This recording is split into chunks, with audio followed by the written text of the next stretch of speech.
Hi friends, எல்லாருக்கும் வணக்கம். இறை நம்பிக்கை யூடியூப் சேனல் நண்பர்கள் எல்லாருக்குமே நன்றிகள் சொல்லிக்கிறேன். ஏன்னா தொடர்ந்து நம்ம சேனலை சப்போர்ட் பண்ணிகிட்டே இருக்கீங்க. தொடர்ந்து சப்போர்ட் பண்ணுங்க. உங்களுடைய ஆதரவு எனக்கு மென்மேலும் தேவை. அப்போ முருகனுடைய அருளால் என் சேனல் ரொம்பவே நல்லா போயிட்டு இருக்குங்க. ஸோ நான் இந்த வீடியோ இப்போ ஷேர் பண்ணுறதுக்கு காரணம் பார்த்தீங்கன்னா, நான் ஒரு 3 வீடியோஸ் ஷேர் பண்ணியிருந்தேன். வேல்மாறல் பாராயணம் பண்ணுறதை பற்றி நான் ஒரு வீடியோ போட்டிருந்தேன் இல்லையா. ஸோ அதில் நிறைய சப்ஸ்கிரைபர்ஸ் பார்க்குறவங்க டவுட்ஸ் நிறைய கேட்டிருந்தாங்க. சரி, நம்ம அதை ஒரு வீடியோவா எடுத்து போட்டுருவோம்னு சொல்லிட்டு அந்த கொஷின்ஸ் எல்லாம் கலெக்ட் பண்ணி நான் ஒரு வீடியோ போட்டிருந்தேன். இருந்தாலும் கேட்ட கொஷின்ஸே திரும்ப திரும்ப அகைன் அண்ட் அகைன் வந்துட்டே இருந்துச்சு. காரணம் என்னன்னு பார்த்தீங்கன்னா, நான் ஷேர் பண்ண வீடியோஸை நீங்கள் முழுமையாக பார்க்காததான் காரணம்னு நினைக்கிறேன். அதனால ஒன்றும் பிரச்சனை கிடையாது. நான் திரும்ப சொல்றதுக்கு எனக்கு எந்த ஒரு கஷ்டமும் கிடையாது. ஏன்னா முருகரை பற்றி திரும்ப திரும்ப சொல்றதுக்கு அது என்னோட பாக்கியமாக தான் நான் நினைக்கிறேன். ரொம்ப சந்தோஷமாகவும் நினைக்கிறேன். நான் சொல்றதுல எனக்கு எந்த கவலையும் இல்லை. ஆனால் பார்க்குற உங்களுக்கு திரும்பவும் ஒரே மாதிரியான கேள்விகளுக்கே பதில் சொல்லும் போது உங்களுக்கு அது கொஞ்சம் போரிங்காக இருக்கும். ஸோ அது மட்டும்தான் நான் யோசிக்கிறது. இன்னைக்கு ஒரு 5-6 கமெண்ட்ஸ் வந்திருந்துச்சு. இந்த மாதிரி வேல் வச்சு பூஜை பண்ணணுமா அப்படின்னு சொல்லி கேட்டிருந்தீங்க. வேல் வச்சு தான் பூஜை பண்ணணும் அப்படின்றது கிடையவே கிடையாது. நம்ம வேல் யாருக்கு சொந்தக்காரர்? நம்ம முருகப்பெருமான் தான். முருகரை நினைச்சு தான் நம்ம வேல்மாறலை பாராயணம் பண்றோம் இல்லையா. அதனால நீங்க வேல் இல்லைனாலும் பரவாயில்ல. கண்டிப்பா எல்லோருடைய வீட்லயும் பாத்தீங்கன்னா வேல் இருக்கும். வேல் இல்லைனாலும் முருகருடைய போட்டோஸ் இருக்கும் இல்லையா. அந்த முருகருடைய போட்டோஸை வச்சு நீங்க ஒரு நெய் தீபம் ஏற்றி வைங்க. தினமும் நீங்க பாராயணம் பண்ண போறீங்க அப்படின்னா தினமும் விளக்கேற்றி வச்சுட்டு அவர் முன்னாடி ஏதாவது ஒரு நெய்வேத்தியம் ஒரு சின்ன கிண்ணத்துல கற்கண்டு ஒரு 5-6 கற்கண்டு கூட போட்டு வச்சுட்டு நீங்க பாராயணம் பண்ண ஸ்டார்ட் பண்ணுங்க. அதுலயே விநாயகருடைய துதி இருக்கும். அந்த துதியை சொல்லிட்டு நீங்க ஸ்டார்ட் பண்ணுங்க. ஏன்னா 48 நாள் நம்ம பண்ண போறோம் அப்படின்னா கண்டிப்பா தடங்கள் வரும். வராமலாம் இருக்கவே இருக்காது. எல்லாராலையும் தொடர்ந்து ஒரே மாதிரி எல்லா நாளுமே இருக்க முடியாது இல்ல. ஒவ்வொருத்தருக்கும் ஒவ்வொரு மாதிரி மாற்றங்கள் ஏற்படும். நம்மளால எழுந்துக்க முடியாது. நீங்க அந்த எசிடேஷன்ல இருந்தீங்கன்னா கண்டிப்பா ஸ்டார்ட் பண்றதுக்கு முன்னாடியே நீங்க முடியுமா முடியாதா அப்படின்னு யோசிச்சுட்டே இருந்தோம்னா கண்டிப்பா முடியாது தாங்க. நீங்க ஸ்டார்ட் பண்ணுங்க. இதுக்கப்புறம் அவர் பார்த்துக்குவாரு. நம்மளை படிக்க உங்க வேல்மாறலை கேட்க வைக்கிறதே அவருடைய செய்கையினாலதான்.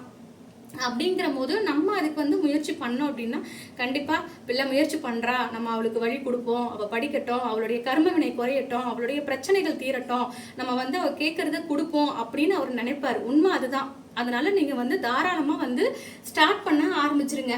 யோசிச்சுட்டே நம்ம இருந்தோம்னா கண்டிப்பா பண்ணவே முடியாது.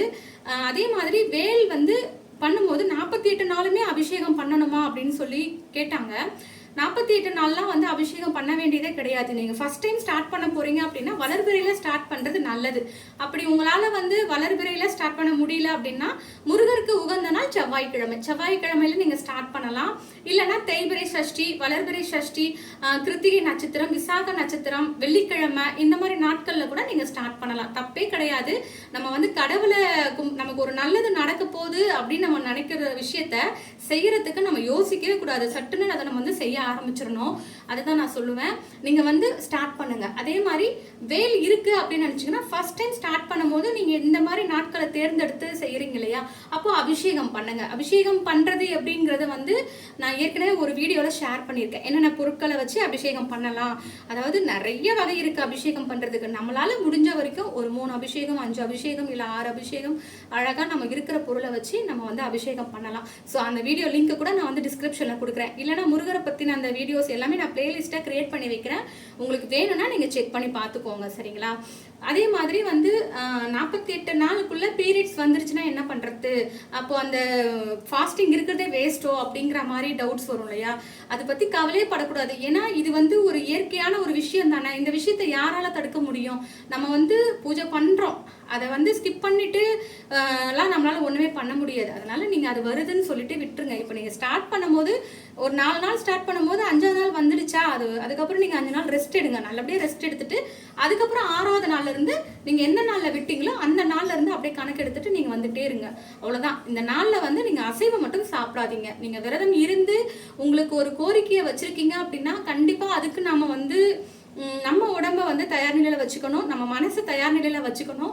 இது எல்லாமே நம்ம ஃபாலோ பண்ணிக்கணும். நீங்க நான்வெஜ் சாப்பிடவே சாப்பிடாதீங்க.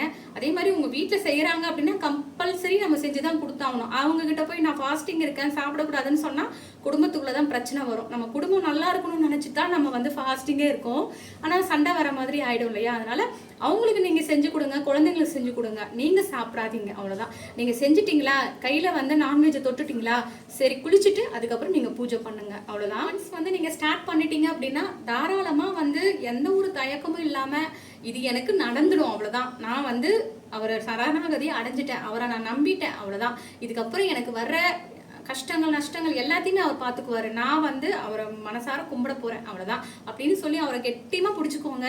அவரை விட்டுறாதீங்க. உங்க வேண்டுதல் என்னவோ அதை நிறைவேற வரைக்கும் நீங்க விடவே விடாதீங்க. அதே மாதிரி அவர்கிட்ட பேசுங்க. அதாவது காலையில எழுந்ததுக்கு அப்புறம் உங்களுக்கு எதனா சொல்லணும்னு நினைக்கிறீங்களா, சொல்லுங்க. அப்பா நான் அந்த மாதிரி வந்து எனக்கு மனசு கஷ்டமா இருக்கு, நான் என்ன பண்றதுன்னு எனக்கு தெரியல, எதனா எனக்கு ஒரு வழி காட்டுங்க அப்படின்னு சொன்னா கண்டிப்பா அவர் ஏதாவது ஒரு செய்கையில உங்களுக்கு வழி காட்டுவாரு. நானே வந்து பாத்தீங்கன்னா வீட்டை விட்டு வெளியே போகும்போது வண்டி எடுக்கும்போது கூட முருகா நான் வந்து வெளியே போறேன், இன்னைக்கு நான் போயிட்டு நான் திரும்பி பத்திரமா வீட்டுக்கு வரணும், பிள்ளைங்களை விட்டுட்டு போறேன், அவங்கள நல்லபடியா பாத்துக்கோ, இப்படிலாம் நான் பேசுவேன். நம்ம வந்து அவர்கிட்ட நம்ம நார்மலா நம்ம வீட்டு ஆளுங்க கிட்ட எப்படி கம்யூனிகேட் பண்றோமோ அந்த மாதிரி பேசுங்க. நிச்சயமா வந்து முருகர் வந்து பேசுவாரு. ஏன்னா குழந்தை பாக்கியம் வேணும் அப்படின்னு சொல்லி பிரார்த்தனை பண்றவங்க இருப்பாங்க இல்லையா, அவங்க வந்து வேல்மாறல் பண்ணா எனக்கு நிறைவேறுமா அப்படின்னு சொல்லிட்டு கேட்டிருந்தாங்க. வேல்மாறல் வந்து உங்களால பாராயணம் பண்ண முடிஞ்சா கண்டிப்பா பண்ணுங்க. அப்படி முடியலனாலும் நீங்க திருப்புகள் பாராயணம் பண்ணலாம். திருப்புகள்ல நிறைய பதிகம் இருக்கு. நம்மளுடைய ஒவ்வொரு பிரச்சனைகளுக்குமே வந்து பதிகம் இருக்கு. அதுல குழந்தை பேர் இல்லாதவர்களுக்கு உரிய ஒரு பதிகம் இருக்கு. அந்த பதிகத்தை மட்டும் நீங்க நினைக்கிறப்பெல்லாம் வந்து நம்ம வீட்டுல சாதாரணமா ஒரு வேலை செஞ்சுட்டு இருக்கும்போது பாடிட்டே இருப்போம் இல்லையா, அந்த மாதிரி மனசுக்குள்ளே பாடுவோம்ல, அந்த மாதிரி அந்த திருப்புகளை வந்து நீங்க பாராயணம் பண்ணிட்டே இருந்தீங்கன்னு வச்சுக்கோங்களேன், சூப்பரான ஒரு ரிசல்ட் கிடைக்கும். ஏன்னா இது வந்து 100% உண்மைங்க. என்னுடைய அக்கா, என் கூட பிறந்த சகோதரிக்கு 5 வருஷமா குழந்தை இல்லாம இருந்தாங்க. அவங்க வந்து திருப்புகள்ல அந்த குழந்தை பேரு கிடைக்கக்கூடிய பதிகத்தை அவங்க பாராயணம் பண்ணாங்க. குழந்தை அதை பாராயணம் பண்ணி ஒரு 3 மாசத்துலேயே வந்து அவங்க கன்சீவ் ஆயிட்டாங்க. ஆனால் வந்து அவங்களுக்கு வந்து அந்த ஃபர்ஸ்ட் குழந்தை வந்து அபார்ட் ஆயிடுச்சு. ரீசன் பார்த்தீங்கன்னா நிறைய நம்ம மெடிசன் எடுத்துக்குவோம்ல, ஸோ அதனுடைய இதுவாக கூட இருக்கலாம்.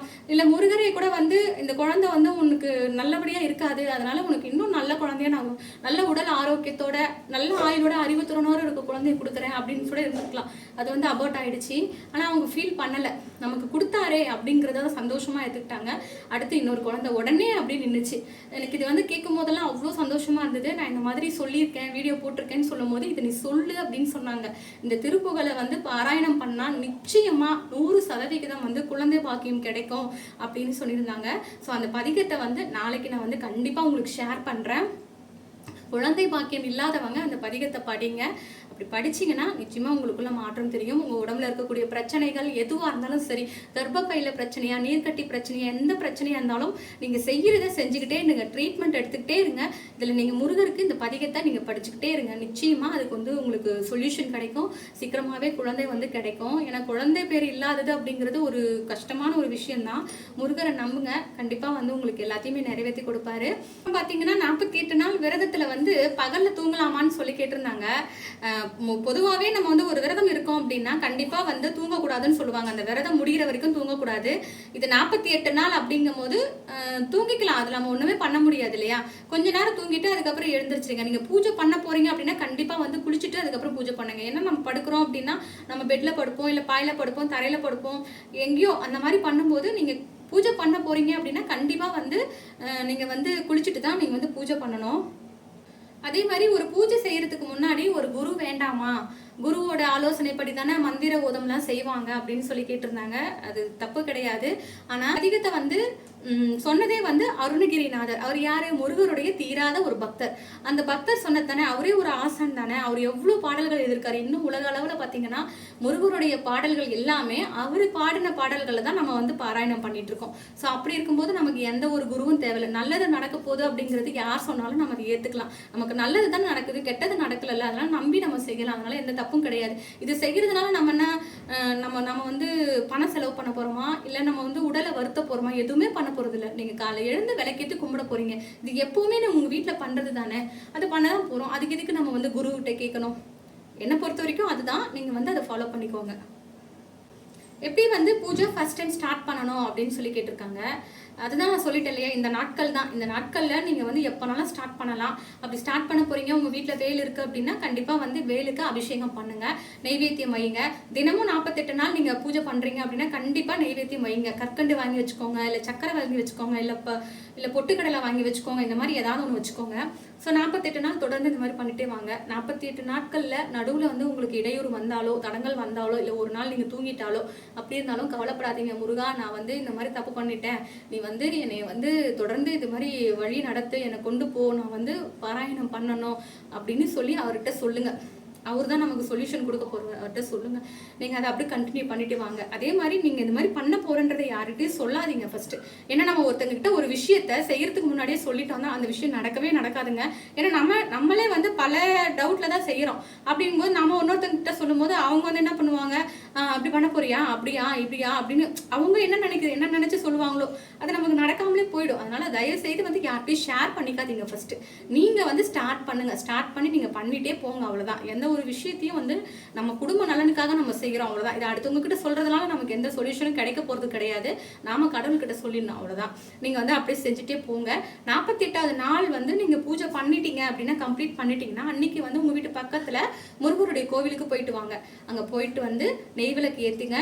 அதே மாதிரி உங்க வீட்டுல நீங்க யாருக்காக வேண்டிக்கிட்டீங்களோ, ஒரு குறிப்பிட்ட நபருக்காக வேண்டியிருப்பீங்க இல்லையா, ஸோ அவங்களுடைய பெயர்ல நீங்க அர்ச்சனை பண்ணுங்க. அர்ச்சனை பண்ணிட்டு, முருகா 48 நாள் நல்லபடியா நான் வந்து பாராயணம் பண்ணிட்டேன், நான் என்ன வேண்டுதல் வச்சனோ அதை எனக்கு நல்லபடியா நிறைவேற்றி கொடுங்க அப்படின்னு சொல்லி நீங்க பிரார்த்தனை பண்ணிட்டு, அதுக்கப்புறம் உங்களால முடிஞ்சுது அப்படின்னா ஒரு 5 பேருக்கு வந்து சாப்பாடு வாங்கி கொடுங்க. ஏன்னா இது வந்து நம்ம இந்த பாராயணம் பண்றதோடு இல்லாம நம்ம செய்யற அந்த தானம் வந்து அப்படிங்கிறது நமக்கு பலன் வந்து சீக்கிரத்துல கிடைக்குங்க. இந்த 48 நாள் நீங்க ஸ்டார்ட் பண்றீங்க அப்படின்னு நினைச்சிட்டா போதும், கண்டிப்பா சீக்கிரத்துல உங்களுக்கு வந்து நடந்துரும். ஏன்னா அவ்வளோ சக்தி படைச்சவர் தான் நம்ம முருகப்பெருமான். அப்பாவுக்கே அவர் வந்து உபதேசம் பண்ணவர். அப்ப பாத்துக்கோங்க, அவர் எவ்வளோ வேல்யூவான ஒரு மனுஷன். அந்த மனுஷனை நம்ம கையில பிடிச்சிக்கிட்டோம் அப்படின்னா கண்டிப்பா நமக்கு நல்லது தான் கொடுப்பாரு. சரி, கண்டிப்பா இந்த வீடியோஸ் வந்து யூஸ்ஃபுல்லா இருக்கும். நான் எல்லாத்தையும் தான் ஷேர் பண்ணிட்டேன். இதுக்கு மேல வந்து உங்களுக்கு டவுட்ஸ் இருக்கு அப்படின்னா நீங்க வந்து கமெண்ட்ல பண்ணுங்க. நான் தெரிஞ்சதை சொல்றேன். இதுல ரொம்ப லென்த்தா பேசியிருந்தேன் அப்படின்னா சாரி ஃப்ரெண்ட்ஸ். ஏன்னா வந்து கண்டிப்பா சொல்ல வேண்டிய கட்டாயம் தான். ஏன்னா தெளிவா சொல்றது தான் நமக்கு வந்து டவுட்ஸ் வராது. அப்படியும் டவுட் வருது, இருந்தாலும் தப்பு கிடையாது. மனுஷங்களுக்கு டவுட் இல்லாம வந்து எதையும் பண்ண முடியாதுல்ல, அது தெளிவுபடுத்திக்கிறது நல்லது தான். ஸோ எனக்கு தெரிஞ்சதை நான் உங்களுக்கு ஷேர் பண்ணிட்டேன். நான் என்ன ஃபாலோ பண்றேனோ அதை தான் உங்களுக்கு நான் சொல்லியிருக்கேன். அதனால வந்து நீங்க தாராளமா வந்து பண்ணலாம். அதே மாதிரி வந்து கணவன் மனைவி உறவில் ஈடுபடலாமா அப்படின்னு சொல்லி கேட்டிருந்தாங்க ஒருத்தங்க. அதாவது முருகருக்காக குழந்தைக்காக விரதம் இருக்கிறாங்க இல்லையா, அவங்க தான் வந்து பண்ணக்கூடாது அப்படின்னு சொல்லுவாங்க. ஏன்னா வந்து அந்த கரு வந்து தங்காம இருக்கு. அந்த சமயத்துல நம்ம வந்து முருகர்கிட்ட அந்த கருப்பை வந்து நல்ல ஒரு ஸ்ட்ராங்கான நிலையில இருக்கணும், நமக்கு எந்த பிரச்சனையும் இல்லாம குழந்தை நிக்கணும் அப்படிங்கிறதுக்காக தான் நம்ம வந்து விரதமே இருக்கிறோம். அப்ப அந்த சமயத்துல நம்ம வந்து குழந்தை நின்றுட்டாலும் நமக்கு ஏதாவது பிரச்சனை இருந்துச்சுன்னா அது நமக்கு அப்படியே கண்டினியூ ஆகும்.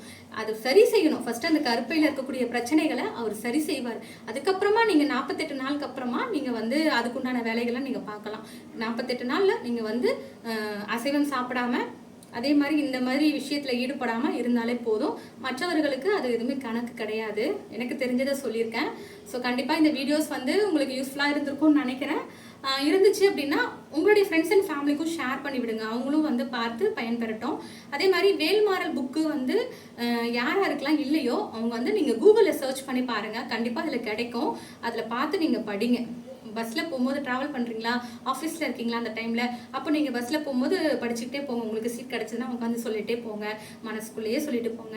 இல்லை உங்களுக்கு எப்படி டைம் கிடைக்குமோ அந்த நேரத்தில் வீட்டுக்கு போய் நம்ம பூஜை பண்ண முடியாட்டியும் மனசுல முருகரை நினைச்சிட்டு விநாயகரை நினைச்சுக்கோங்க ஃபர்ஸ்ட். அதை பண்ணிட்டு நீங்க ஸ்டார்ட் பண்ணுங்க. ஓகேங்களா? ஸோ இந்த வீடியோஸ் வந்து கண்டிப்பாக உங்களுக்கு வந்து பயனுள்ளதாக இருந்திருக்கும் அப்படின்னு நினைக்கிறேன். இருந்ததுன்னா உற்றார் உறவினர்களுக்கு ஷேர் பண்ணி விடுங்க. நம்ம சேனலையும் சப்ஸ்கிரைப் பண்ணிட்டு பக்கத்தில் இருக்கக்கூடிய பெல் பட்டனை கிளிக் பண்ணி வச்சுக்கோங்க. மீண்டும் அடுத்த ஒரு நல்ல வீடியோவில் பார்க்கலாம். அது வரைக்கும் நன்றி, வணக்கம்.